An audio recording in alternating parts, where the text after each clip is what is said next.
Alrighty, so thanks everybody for coming. Welcome.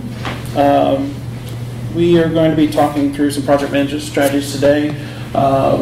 We started out this project or this kind of presentation as working through pivoting through different aspects of projects. As we all know, as you go through projects, you have different aspects that can interject and change and really go through.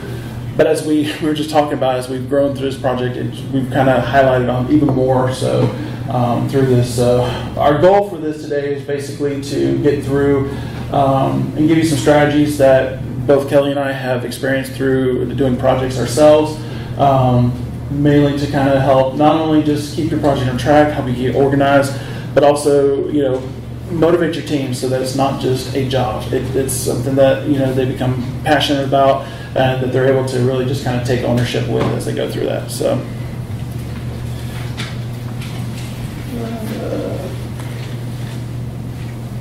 Slide, maybe. No.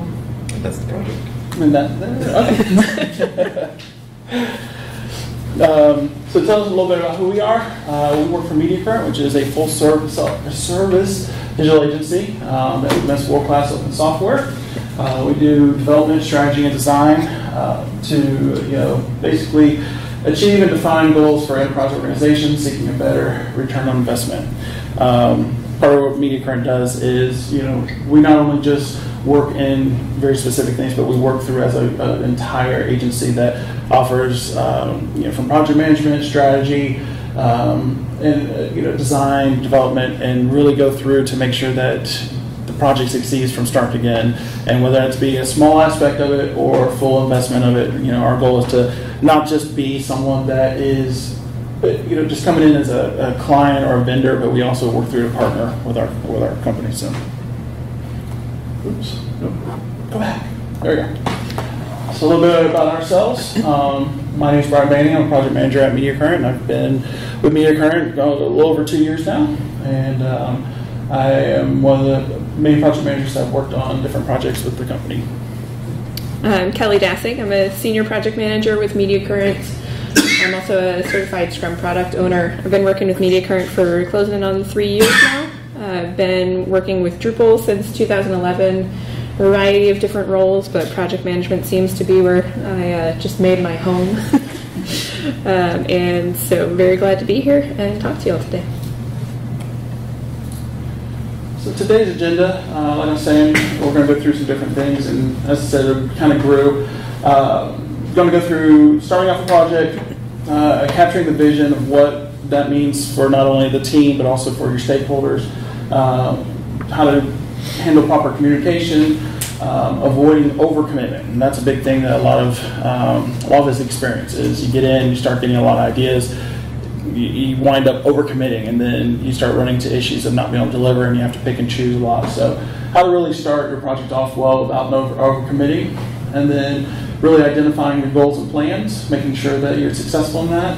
And as the title was, being ready to pivot in that. And that's part of what, with our experience that we've gone through, is how to handle those pivots. I've been on a couple projects where you start out with a plan, it gets in, you get halfway through it, and things change. And you have to be able to work with that and learn to pivot so that you can keep your project on track.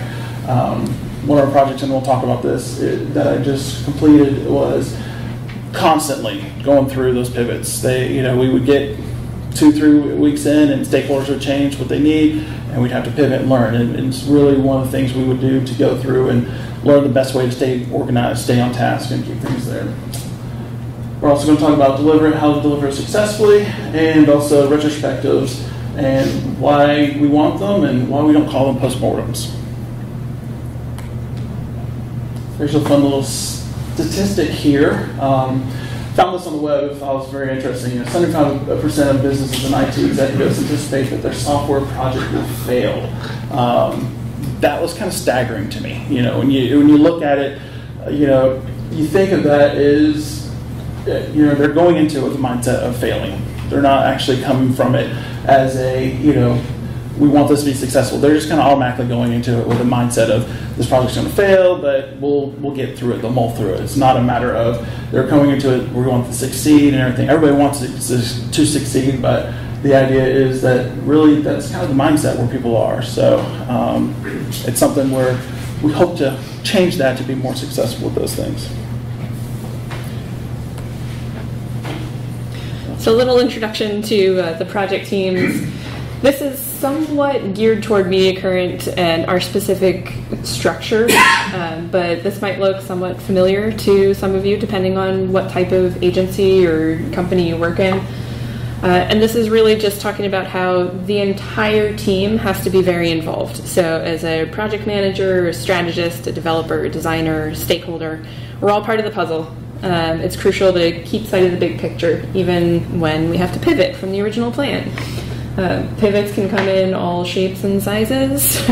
They can be as tiny as I need the logo to be 5 pixels bigger. Yes, everybody loves hearing make the logo bigger. But it could also be we need to scrap the entire original plan and start from scratch, which I have personally witnessed. Those are always exciting. So when we come across these pivots, it's vital that we're ready and we're able to work with the entire team to strategize and come up with a plan so that we can still deliver successfully, even if it's completely different from our original plan. So we're going to talk about how to really prep projects so that you're ready for those pivots. And if you have to pivot, then you don't all have to freak out. And when the pivots happen, how to handle them gracefully.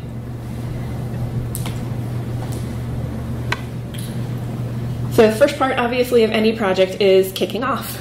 Starting your project organized is key for any successful delivery. The more organized you are from the start, the more prepared you are for changes along the way. Kickoff helps your team to become more self-organized, and it allows the team to become passionate about the work they're doing. And tell them it's not just a task. Allow your team to take ownership of the work.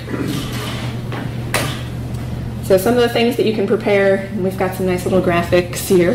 Agendas, sprint plans, outlining tickets, team forecasting goals, budget outlines, client product reviews. These are all some of the key aspects of when we're kicking off a project, that as many of these as you have, the more organized and the more prepared for success you're going to be. I'll make a note on this. One of the things, and we pulled these images from this, one of the things I do, and I know Kelly does as well, is I've created a set of almost templates for myself that I've gone through that I can use and modify for each project. That allows me to kind of not only have tools already ready to quickly turn an organized project, but also creates a level of just kind of keeping everything the same across my projects too. There are times you have to change these, they have to do that, but it creates a standard for us to just know where the team is. And so as we work with similar people, similar teams that come in on projects, allows us to create a sense of familiarity with that, so they know how to better act in that and are able to just kind of jump in and it's not a refresh or starting from scratch every single time. So one of the things with this is, we really think it's important to start out is capturing the vision. I was talking about before is we like to make sure that we're not just coming in as an agency or just a vendor for someone, but we're actually partnering with our clients. And through that, one of the first things we do is really just kind of we do a kickoff meeting. We help them capture, organize the ideas that they want to do for a plan of attack. With that, a lot of times you have the gambit of clients that know exactly what they want. They get in there, they say we want X, Y, and Z, and you're really prepared. We also have the gambit of where they get in or kind of unfamiliar. They just know things need to change. They want a new website. So we help them organize that and get through different methods of what's going to be successful. What is your vision for this? One of the things too is we have clients that come to us and say, I've got this budget, I just need a new website. They don't know what that entails, so it's helping making sure that they don't have these big grandiose schemes of an idea of this, but really they're on a smaller budget that can't afford those. But that doesn't mean that those ideas get shot down right away. You know, we like to approach it in a way of let's approach this and what's going to be delivered at first, and then also make sure that as we go through that, that doesn't mean we can't capture everything all at times, but what's going to be what's good for launch, what can we move into a phase 2 to keep movement on that. You know, today's websites, we want to make sure that they're not staying stale. You know, a lot of times before people, I got a website, that's done, we're good. 4 or 5 years later, they're like, okay, we'll get a new website. You know, nowadays, people want things fresh. They want it changing. They want it moving. So, want to make sure that they're looking at things to keep things fresh and everything. One of the things, too, you'll probably have to deal with if you're a project manager or you're just another part of the delivery team. Stakeholders, when you have more than one, a lot of times they will disagree on the vision.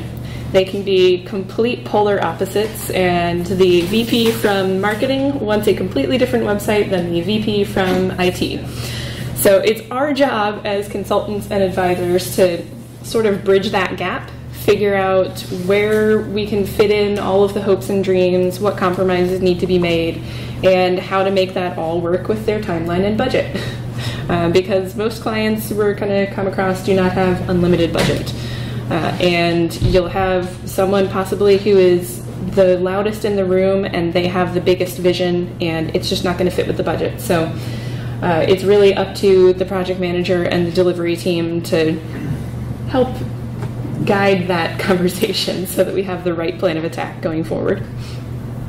Some of the things that we like to do is make sure we set goals, you know, as Kelly was saying, that are realistic, but you know, some of the questions we ask is, what does, you know, success for this website look like, but also what is failure? A lot of people don't like talking about failure up front, but we like to make sure that you know, we are capturing that so that we know we're going into the project knowing if we get X, Y, and Z in here and it starts kind of going off track, those are the things we don't want to do. So we you know, it's good to not only know what the success is, but also what the failure looks like as well. So, related to this, asking the right questions early. This is key to making sure that the vision is captured. We want to make sure that everyone's opinions are represented. But in order to get to the right spot in the project, we have to ask some very key questions. So, who's responsible for each task? As I just mentioned, a lot of times projects will have multiple stakeholders or VPs from different departments. And we have to identify who is actually sort of the primary stakeholder in those situations. Do 2 different people have the same amount of pull, or is there one ultimate primary stakeholder who gets to have that final say? And if you don't know that at the beginning, it's going to be really hard to identify it when you're 60% of the way through. Establish timelines and important dates. So a lot of times you might just want to say, well, the project will finish when it'll finish. That's not really going to get you anywhere because then you'll just end up with a project that goes and goes. Even if there's not a hard deadline when something has to be live to the world, always try to establish a date when you want to work toward. Have milestones along the way so that you still have a goal in mind. Yeah, and kind of speaking off of that, one of the things, an example, you know, I had a client recently that they kind of did that same exact example. They said, well, we'll just launch when it's done. And really talking through that with them, it was one of the, kind of a light bulb moment for them of saying, look, yeah, that's great, and it's good to not necessarily have those pressures, but we do want to set examples of, you know, when we want to shoot for us, because, you know, at that point, this could go on for later, and eventually somebody's going to go, hey, where's our website? Where are we at with this? So it's not only just a matter of keeping that, but it's also a level of accountability to keep the team motivated, because sometimes when projects drag on too long, they kind of go, I'm tired of working on this. You know, I want to do that. So I want to make sure that even as passionate as they are, you set end goals so that they're having levels of achievement and success in that. A lot of times, you know, we were talking about before, when you go in, they have big, grandiose kind of ideas on that. And one of the things we want to make sure that we're establishing what our actual, you know, launch items we want. We call them MVPs, most viable product on that. But also we have things that, you know, what are blockers on that? What are things that are going to prevent us from getting those things accomplished? And a lot of times, you know, with that we have the those are nice to haves. Those are things that we'd like to have, but they aren't essential for us to launch. So, sometimes trying to throw them all in at once can cause those to be blockers of other more essential type items. So it's good to define exactly what is a launch item needed, how is that going to block other items, and how do we maybe transition those into a phase 2 or phase 3 type thing as well. And most importantly, the thing is here is who's the captain? Who's kind of reading this? We have this fun little graphic here of, it's helpful to identify that at first. We want to make sure that we know who's kind of the point, whether that's a product owner, it's the project manager. Sometimes, you have project managers working in multiple different roles, whether they act as a product owner or a project manager. They work with, if you're working in a true Scrum, type environment, is that Scrum Master working in that type of thing. So it's helpful to identify so that there is that flow of knowing where the directions are coming from. Because if you don't, you have too many cooks in the kitchen, it can cause things to get out of hand real quick on that. So communicating with your whole team. Obviously, there are a lot of moving parts in projects, and we have a lot of different individuals who are involved here. So establishing that clear communication, as Brian was just alluding to, with every role on your team is key. Having a team that communicates helps them to be better self-organizing, take ownership in their work, and actually get invested in the project.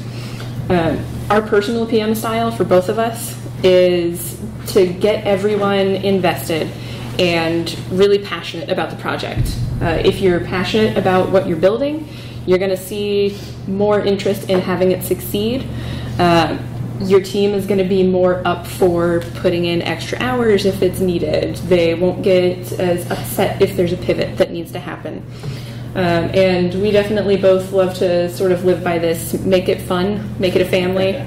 We're all in this together sort of strategy to having a team here. And part of that is the self-organizing team. It lets us have more in-depth communication with the team, makes stand-ups go quicker, makes everybody happier, and just really helps with team morale.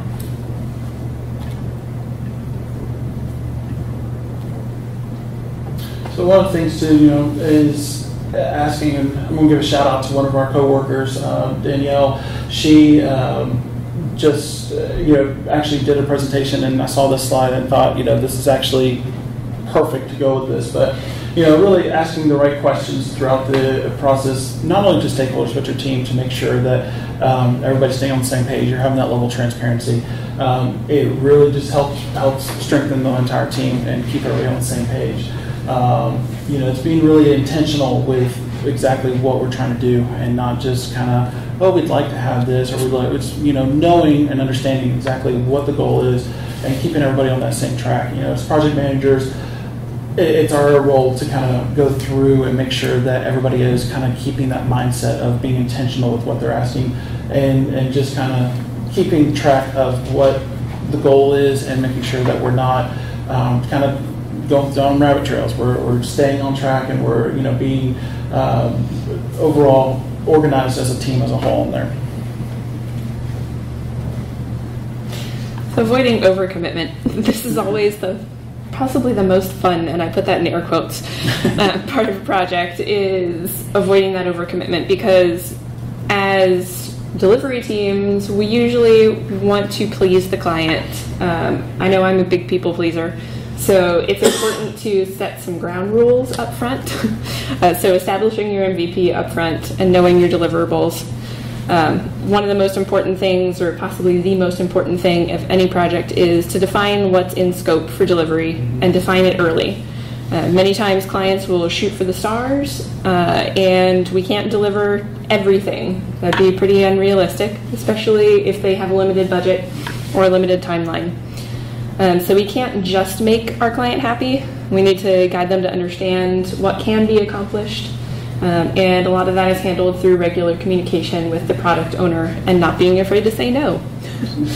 We've got to set those attainable goals and sprints, not just at the start, but throughout the project. So we can't stop and say, well, we set the MVP, we set the end date. We actually need to keep a close eye on that as we're creating sprints. Don't overbloat your sprints. Don't promise something that we're not 100% certain we can do, and make sure that you're communicating with your team along the way and that they're actually comfortable with all the goals you're setting. Don't work in a vacuum. Yeah, and going along with that too, it's really keeping your team grounded in delivery on this. It's really important. A lot of times, and I've had clients that we sit there and they love to have meetings. They love to have meetings. I love meetings. They feel more. The more they meet, the more that you're being productive. When it really it can kind of the opposite. You're almost defeating the purpose. You're taking more time away from what they could be doing on development or design, whatever. And it also can become confusing in the overall, because when you can talk something to death, it kind of gets to the point where it's like, okay, we thought we had a clear vision on this, but now we're not. So, meetings are great. You need meetings. I'm always a proponent of saying, let's have meetings to keep everybody on task, but too many meetings can also have the opposite effect on that. So. And if you get to a point where you don't actually need a meeting and you realize something can be handled through email, yes, don't be afraid to say that. Yes. I've definitely myself canceled meetings a few hours before they were going to happen because I realized we didn't actually need to meet and talk about something. It could just be a one-line discussion in an email, and we're done. Yeah. It's just confirming where we are. And too, depending on your form of communication, we use, we use Slack as our kind of inner office. There's many times where I'll jump in and say, hey guys, do we have anything we actually have to discuss today, or can we just update via Slack, and quick, a couple lines and we're good there, as long as everybody's communicating, it's important.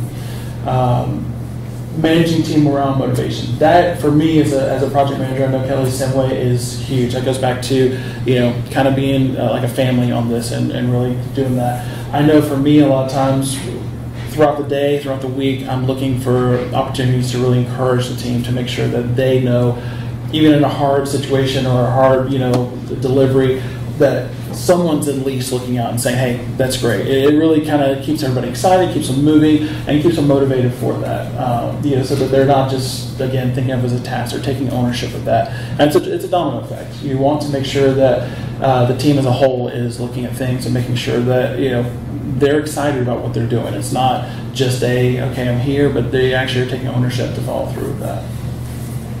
And, that goes into avoiding burnout and frustration. Sometimes that happens. Sometimes there's time where they just are tired of working on something. Those are cues you need to look at and make sure that you're doing that. I'm constantly kind of seeing, is this person stretched too thin? Are they not delivering on what they should? And it's not a bad thing to pull them aside and say, hey, are you okay? What can I do to help you on those things? And really just kind of, even if it's a matter of helping them create more tickets, following through, just managing notes, it's good to just kind of keep cues out for that so that they're not getting burned out, because then their burnout could lead to other things on the team and make sure that you are missing your goals, which could lead to other pivots on that. So, can I ask a question? Yeah. It's regarding the meetings. I face an obstacle of not only do we have too many meetings, but I see them as an opportunity for stakeholders to change their minds. Mm-hmm. And it's like a huge liability for us. Absolutely. The project, the scope of the project. How do you guys mitigate that situation? Because it is like a weekly event, right? And they're very dramatic decision swings. A lot of times, for me at least, I constantly hammer on managing the meetings through agendas ahead of time. What do we need to accomplish in this? And laying out that agenda ahead of time so that they can see, are we just repeating ourselves? Yeah. But also, in those agendas, making sure that it is directed towards what our deliveries are. And one of the things, and we'll get into this, is looking at those and setting up, we set up sprint plans ahead of time. And those plans, that same thing, I've run the same thing where they get in, they're like, oh, well, we want this, this, and this, and it will totally derail your sprint. And, if you kind of come up with an agreement, and we call them sprint approvals ahead of time, it helps stay grounded in that and kind of keep everyone out that shouldn't be in there. Sometimes it's unavoidable. I had one client, they wanted to have 3 2-hour meetings a week, as they're planning working meetings.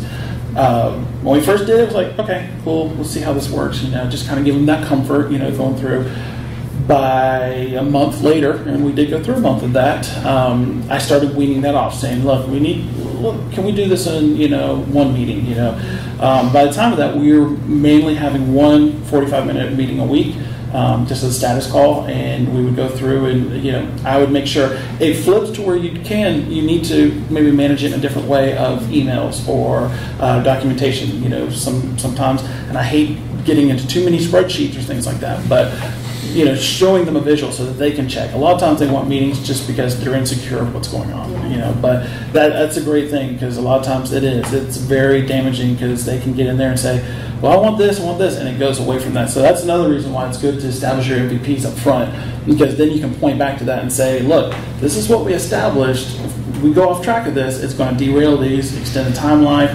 I've got a shirt, it's scope creep on it, and I wear that at times. I joke with my clients, I'm like, we'll pull out my scope creep shirt, because they do that, and it's a lot of times they don't understand that method of understanding that if I do this, it's going to affect the budget, it's going to affect the scope of what we're trying to accomplish here, and they just... I think it's like the obstacle that I have is that I'm the internal project manager. Mm-hmm. So like where you guys are an external consultation that costs them money every time they step back from the project, they can just abuse us to death without costing them an extra penny. The big thing for me when those things come up, and this is external and internal, because I think we both manage projects that are internal only as well, and you have to play the politics game in a nice way and say, yeah, that's a fantastic idea, I love everything you're saying, let's mark that for talking about later. Maybe we can have a separate call to discuss just that. Take dubious notes about it, but just make sure that when you leave the meeting, you've said at least once that that's not something you're going to immediately start working on. So just make sure that everybody's coming together and saying, yes, that sounds like a great idea to discuss. Let's talk about it a little bit later down the line, and put it in the notes, and then get sign off on that if you have to. Have someone confirm that they got a copy of the notes, and yes, I agree, that's what we talked about. Because that protects you. You can always go back and say, look, you said this. It's hard. It's hard to have those conversations. It really is, because I manage one of our internal projects right now, and I run into the same thing. It's like, okay, we expect it here, and it keeps getting extended out. And so it's that balance. It's definitely a political game sometimes. So we're going to talk a little bit about the avoiding burnout and frustration that we were just talking on. So I was managing a project late last year that had an incredibly tight timeline and a very large scope, and the team was huge. We had anywhere between 10 and 20 people who were co-working on this project at the same time. And on our client side, we had anywhere between 10 and 20 different people who were talking to us. So there are a lot of opportunities for scope creep, a lot of opportunities for lengthy meetings, a lot of opportunities for things to blow up. So one of the other parts of this was that our client and some of our developers were on the West Coast. And I, as the project manager, and my back-end lead and my front-end lead, we were all on Eastern time. So that meant that we were working a lot of really long hours, a lot of interesting hours, and trying to stay in tight communication with everyone because of the tight timeline and everything. So our COO actually came up with this idea. He called it the Hedwig Helpers Hotline. The reason for that name is because we codenamed the project Project Hedwig. And so our COO, Jeff Deeks, started instituting an hour every evening where he would kick me offline from 6 to 7 p.m. to go have dinner with my family or go take a walk, whatever I needed to do to completely unplug and protect my sanity a little bit. And it was up to me if I felt like I needed to come back after that hour. But if anyone saw me online during that hour, they would yell at me. Very nicely, but they would yell at me. And we started doing this to the front-end and back-end leads as well. So I made Tobias, our front-end lead, take some time off. I did the same thing with Shop, our back-end lead, because we all needed to just unplug and recharge a little bit. And I feel like this is something that is really useful in any project, but especially a large project that is likely to have a crazy timeline or ever-changing scope, because the team can just start going a little nuts. Yeah, I think that's really, it's always helpful. And to, accountability to each other. Project manager, we work together, and there was times we did the same thing on each other. what are you doing online? You're supposed to be, So it's always good, not only just that, but as a project, between coworkers. And related to that, protecting our personal time. This wasn't directly part of the Hedwig Helpers hotline, but we would all sort of keep each other in check. Tobias was going on vacation, so Shop, our lead, started hyphenating people's names so that it wouldn't ping them in Slack, because a lot of us have highlight words for our own first name. So we would start changing it and saying Tobias. My cell phone actually started auto-correcting me when I would type Tobias. It would start auto-correcting to _bias because I did it so often on Slack. Tobias and Shop caught me checking in on Thanksgiving vacation. They saw me typing and yelled at me to go away. And then I saw a bunch of people working after 6 p.m. And this was actually after we had already launched and we were just working toward phase 2 items. And we didn't have as crazy a deadline. And everyone was super invested and passionate about this project. And they all wanted to be involved and online constantly. But I wanted to make sure that they were all keeping sane. Yeah. So I just kick them out.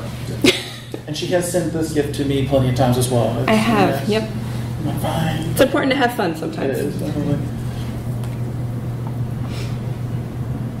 So one of the things with, identifying the goals and plans to accomplish, it's you going through as you're, we were talking about, you want to make sure you're constantly revisiting that MVP plan there.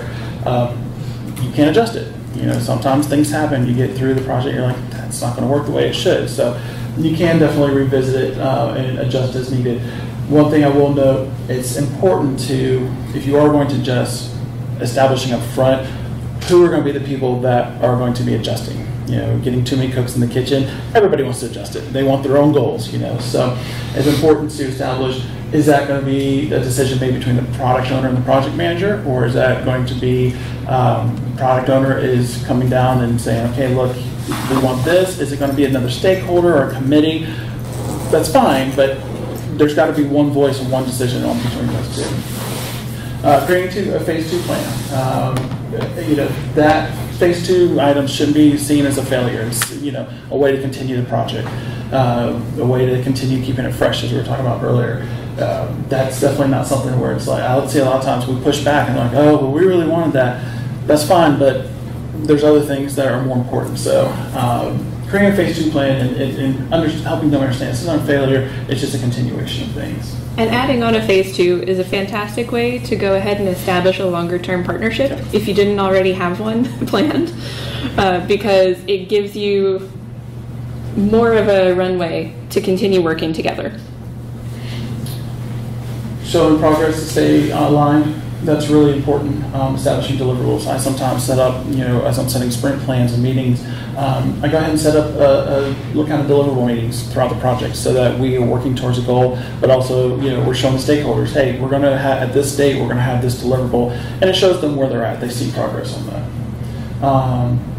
Refine roles and processes. Again, things can change. Sometimes you got to, pivot. I had one project where our main product owner, he got really sick, and so he had to actually be out for a while. And so at that time, everybody kind of jumped in. It's like, great, but it had a point where we had to step back and say, okay, who again is our one sole contact in this? Project Hedwig that I was just talking about that had that crazy timeline. We ended up going through, I think, 4 different project managers on their end over the course of maybe 3 months. So that required a lot of communication. That was on the client end. Is there a reason behind that? I'm just so curious because I've been in a similar project. I'm wondering why they changed. Was it hiring? Was it people quitting? It wasn't actually any of that. We started out with a project manager who was a big vision guy. So he was great at being a product owner, but he wasn't so good at just reining in the scope.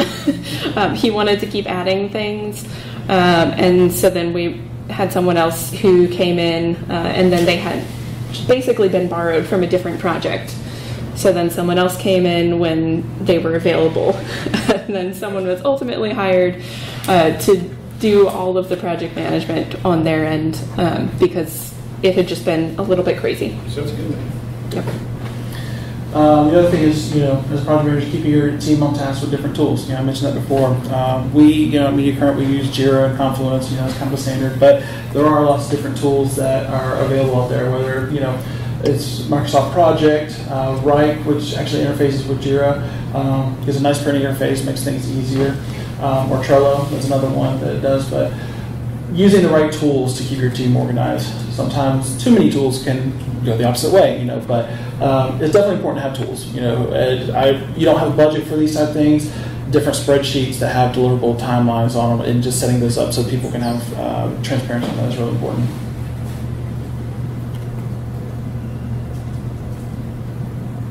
So establishing process up front is something that's also really important, especially as you're establishing timelines. You want to know who's going to be working on what throughout the project. Again, these things are things that can pivot. Lots of times, we can plan for QA at a certain point of the project, and the project might not be ready for QA at the time, so we have to do that. Making sure that things like QA are done is very important, but we want to make sure that it may not happen right as we go through the process and where we thought it was going to. So establishing that process gives you a high-level overview, but also being able to pivot and understand that this process may change, but you still need to accomplish these things throughout it is important on there. And this is kind of a high level from the Scrum Alliance on here. It kind of gives a general overview of from product owner, establishing sprints, planning your meetings, grooming your backlog, and grooming is not the right word anymore. What is that? Refining, that's right.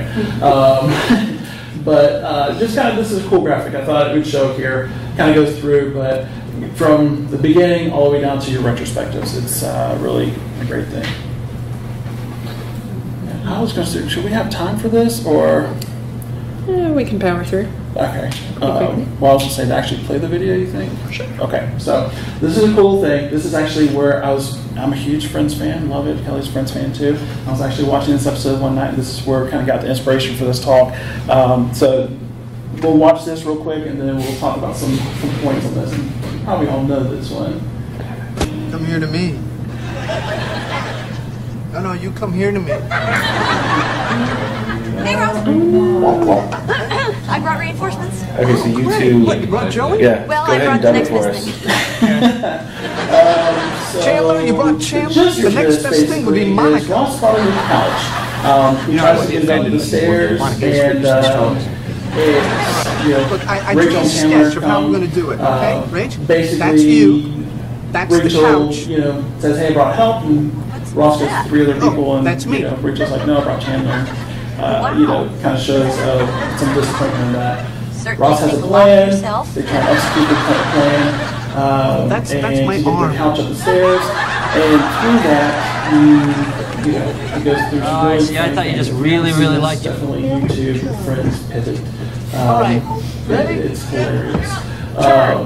But the ultimate goal of this is to try and get to the stairs. Ross is barking commands. I just don't think it's going to fit. Oh, yeah, well, come on. Up. Chandler and Rachel did very, Yes. it's very frustrating. Here we go. Pivot. On there, and the ultimate end goal of this is they do not get the couch up these stairs because of an overcommitment of how to do that, and lack of proper planning. Without the audio, it kind of loses its point. Definitely, I recommend doing this. This is the end goal of this. This is what happens to the couch when we did not successfully get up these stairs. It's cut in half. From this, one We're of going the to do things it, okay? Rach, that's you. That's the couch. Here we go. Oh, you might need to click off. There we go. One of the things, just kind of end point of that is, I was kind of talking through some of the talks, narrating that is, they went into that, they thought they had a plan, they, got through, realized that plan was going to work, they, worked through to try and pivot, still didn't work, and they continued different goals in doing that. Some of the things that gleaned from that is that, when they first did that. Sometimes you don't get necessarily the people you want on your team. Some you may not work with, whatever, but it always goes back to you want to motivate your team, you want to motivate your people to take ownership. In that clip, they kind of went, oh, you brought such and such.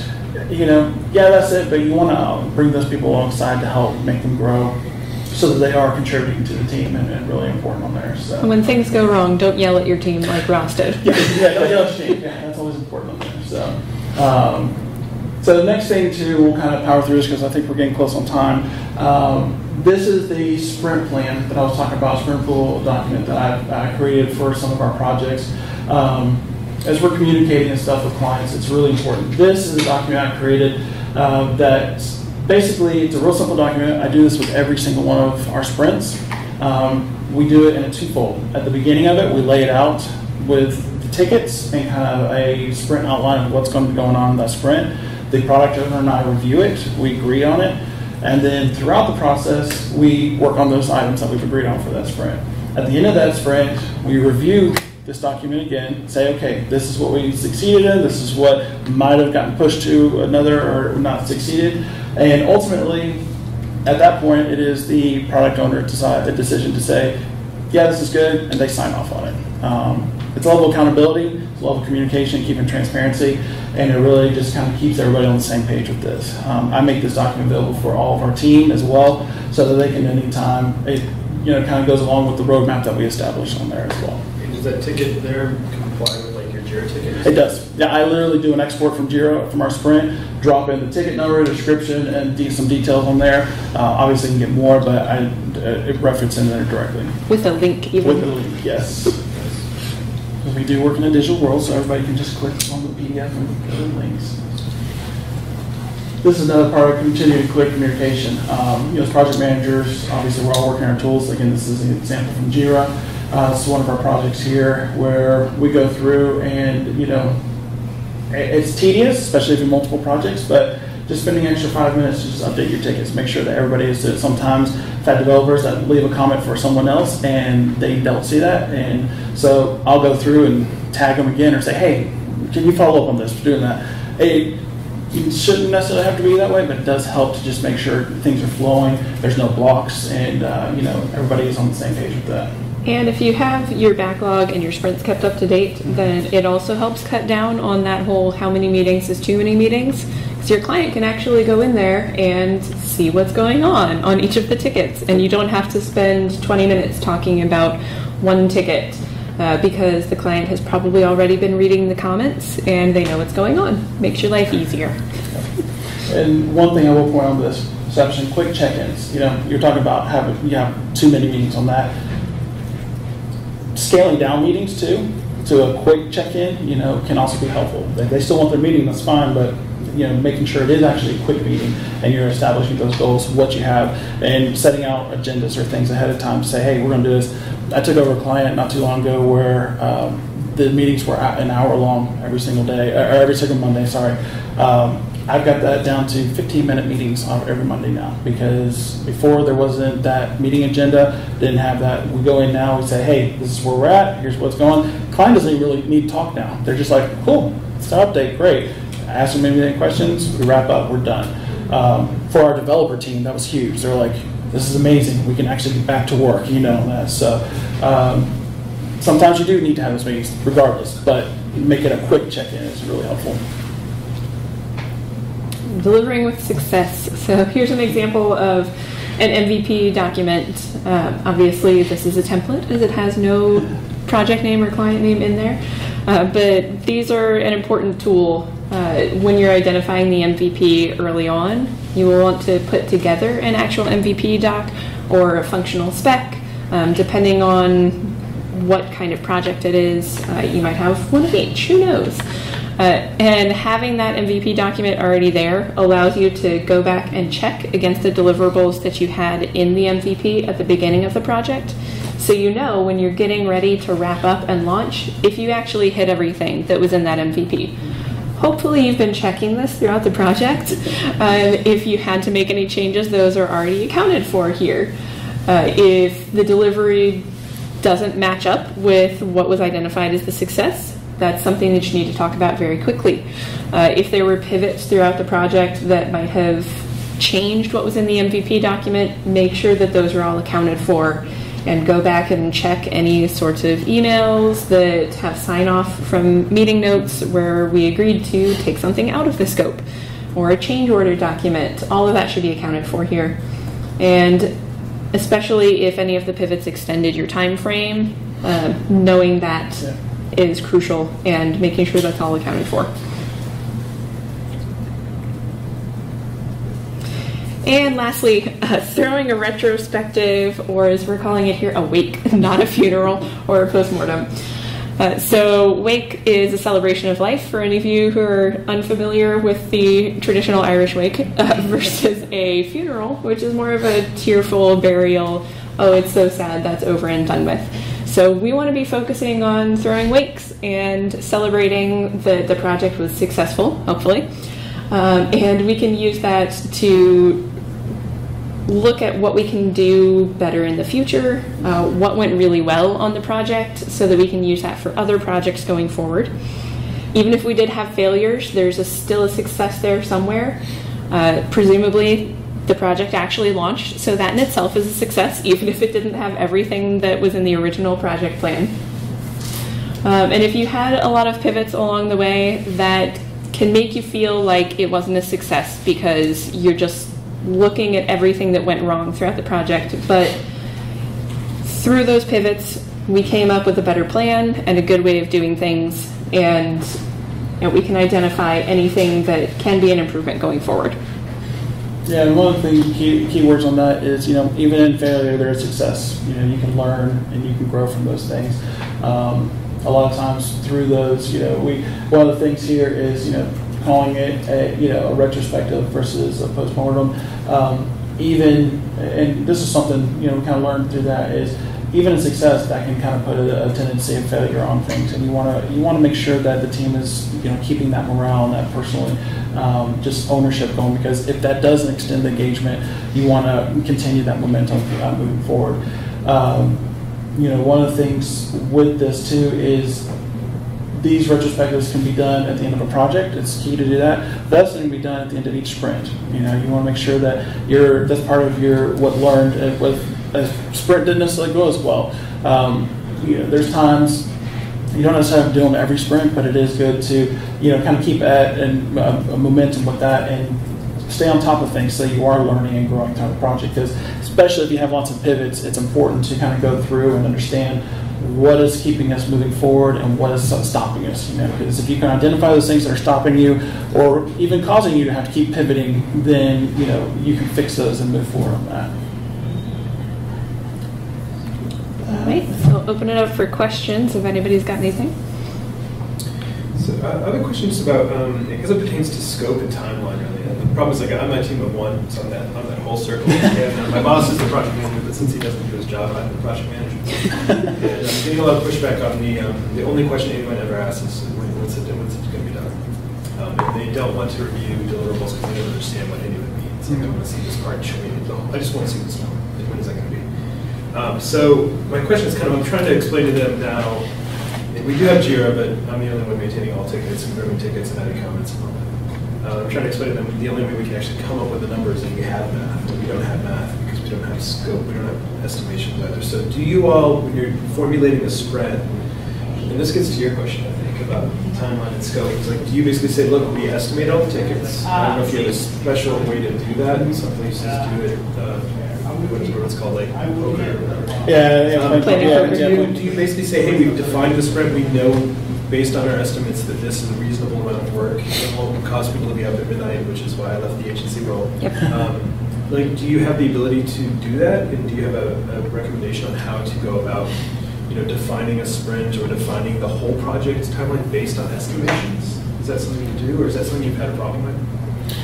Estimating is an art. That's one of the best ways to put it. And imperfect. An imperfect art, that's exactly it. One of the things we have, at least for what we do, we have different kind of templates that we use for estimating. We know, okay, if the project's going to be at this, it's going to need X amount of devs, it's going to need X amount of this. that type of work is going to be, estimated at this amount of work. For project management, we typically take, a certain percentage of what the overall budget is to estimate the amount of project management work that's going to be done. Same with, some of our, other tasks on there. Again, that goes back into saying it's a art in that, because sometimes that is a hit or miss, and you get in there. It really kind of depends sometimes on the dev itself and what they feel is going to do. I've had devs on the same task, one estimates it at 8 hours, the other one estimates it at 2 hours. And I think it goes down to the skill level of doing that. But for what we do, that ties into budget, to what budget we have, and then and the timeline that we feel we can do it. Sometimes budget we feel it can be, if it's say $200,000, whatever type thing, we know that X amount of devs going to be into that. It does come into that math of saying it's going to accomplish it over 8 weeks, 12 weeks, whatever. And sometimes we come under that budget or that timeline. Sometimes we go over it, but it gives us a baseline to understand that. And so that's for us. We have those kind of already established templates that we understand through that.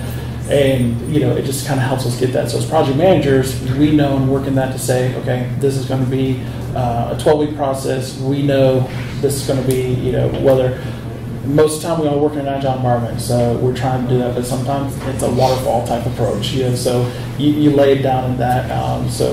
There's the start to end approach in there. But we always do that, and I know Kelly does too, but whenever I'm establishing those timelines, I always put a caveat of this is subject to change on there. But it does give that end goal, like we were talking about, saying that we want to reach this by this date.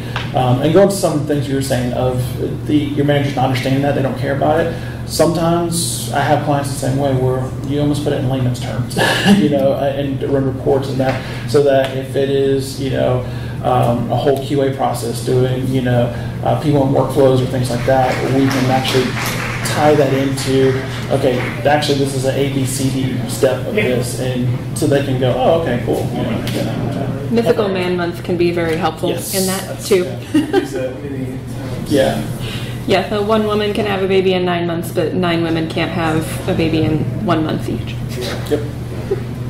Hopefully that answers your question. PM certifications, or is it? Yeah, because I know about having my boss. I try not to be condescending to my boss, but it's unfortunately at a point where I'm I'm on the edge of because I'm I think it's like they're holding us responsible for executing project management and doing it really efficiently and effectively, but I'm not trained for it. But it's like, Are you a dev or are you? No, I'm a communicator. I'm a marketer. And I'm herding cats all the time. Yeah. And I'm like like I said, I'm internal, so it's like I'm used all the time in this project management role, and they can do it because they're not cutting a check for an external client. Right. Or consultant. Yeah, I don't think really any of us are. I have multiple people working together on the same project, so it's like VPs against VPs. So